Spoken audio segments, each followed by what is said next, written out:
Good morning, my children. Welcome. It's week 2 and it's Monday and another week of arithmetic starter videos. Now, for this week, we're going to be recapping some of the fraction work which you worked really hard on last term. And for today's session, we're going to be looking at adding fractions with different denominators. So I'd like you to have a look at this question, 1/4 plus 5/6, and think to yourself, what do you need to do to be able to work out the answer to that? So just have a think and then we'll have a look together to work through it. So hopefully the first thing you noticed was that the denominators are different. Now, because they are different, you cannot add those fractions as they are. So what you hopefully identified was that you needed to change the denominators to a common denominator. Now, hopefully what you first thought about was looking at the biggest denominator, in this instance for 6, and seeing if 4 is a multiple of 6. Now, in this instance, we know that 4 is not a multiple of 6. Therefore, we need to then find another common denominator. So hopefully we would understand that 4 is a multiple of 12 and 6 is also a multiple of 12.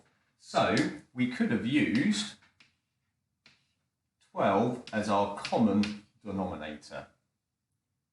Now, if we look at 1/4, what did we do to 4 to get to 12? Well, we multiplied it by 3. So we have to do exactly the same to the numerator, 1. 1 multiplied by 3 is 3.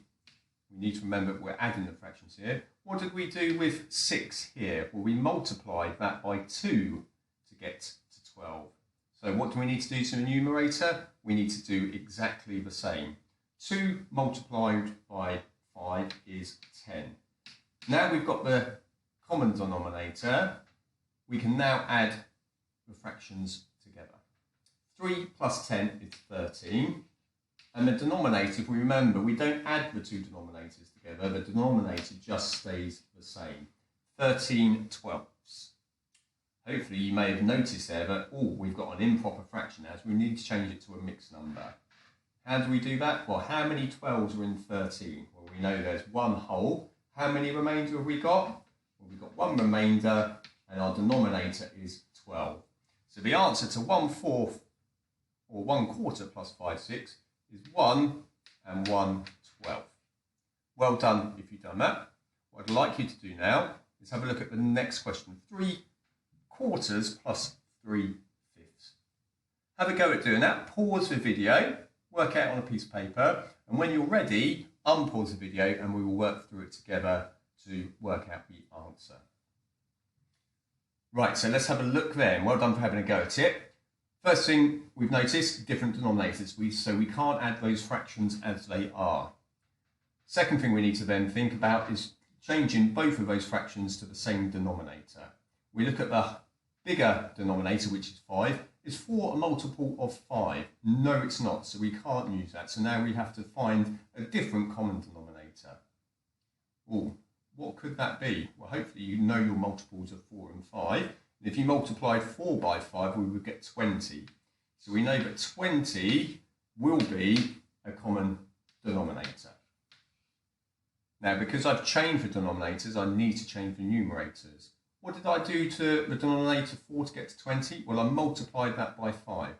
What do I need to do to the numerator? Well, I need to multiply 3 by 5, which is 15.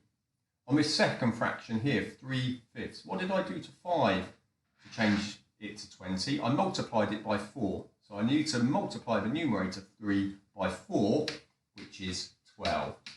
Now I can add those fractions together. We add the numerators together. 15 plus 12 is 27. And the denominator just stays the same as 20. Now again, for this question, we have got an improper fraction. So we need to change that to a mixed number. How many 20s go into 27? Well, that is 1. What remainder have we got? Well, we have got 7.